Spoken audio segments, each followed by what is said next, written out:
लाडले भक्त सुदामा जी पर कृपा की थी। उनका दर्शन बताया। कृष्ण से आसित सखा कश्यत। कैसे हैं कृष्ण के सखा? ब्राह्मणों, ब्राह्मण है। और ब्राह्मणी नहीं अपितु ब्राह्मणों ब्रह्मवित्तम। ब्राह्मणों में भी जो सबसे उत्तम कोटि के ब्राह्मण होते हैं वह ब्राह्मण थे। अब आप कहेंगे उत्तम कोटि के ब्राह्मण कौन होते हैं, निम्न कोटि के ब्राह्मण कौन होते हैं? देखिए, एक ब्राह्मण तो वो जिसने ब्राह्मण कुल में जन्म ले लिया, तो जन्म लेने मात्र से वह ब्राह्मण हो जाता है। लेकिन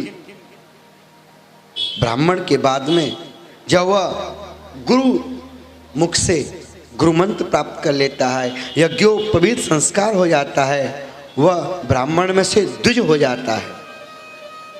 द्विज, उसको द्विज नाम की संज्ञा दी गई है। और वही द्विज जब वैदज्ञ वेद शास्त्रों को पढ़ करके भगवान के लीलाओं का गान करके उनका अध्ययन करता है, हृदयांगम करता है, उनका पालन करता है, तब वो ब्रह्मवित्तम हो जाता है, ब्राह्मणों में भी श्रेष्ठ हो जाता है। और सुदामा जी महाराज ऐसे ही।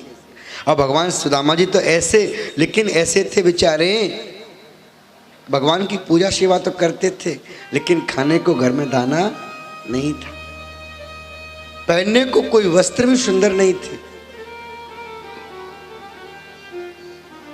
रहने को घर भी अच्छा हो ऐसा नहीं था, घर भी अच्छा नहीं था।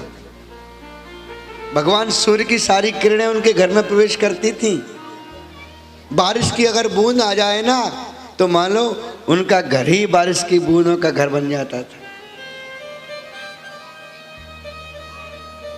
लेकिन अपने जीवन में बहुत प्रसन्न थे, प्रशांत आत्मा जितेंद्रिय। सुखदेव जी ने विश्लेषण में बोला, इतना होते हुए भी हमेशा प्रसन्न रहा करते थे।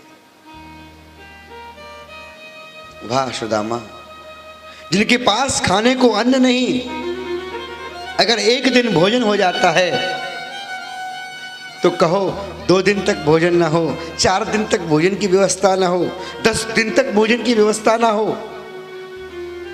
अगर जो वस्त्र पहनते हैं ना, उन वस्त्रों को पहनने के लिए, निचोड़ के डालने के लिए, बदलने के लिए दूसरे वस्त्र नहीं है सुदामा पर।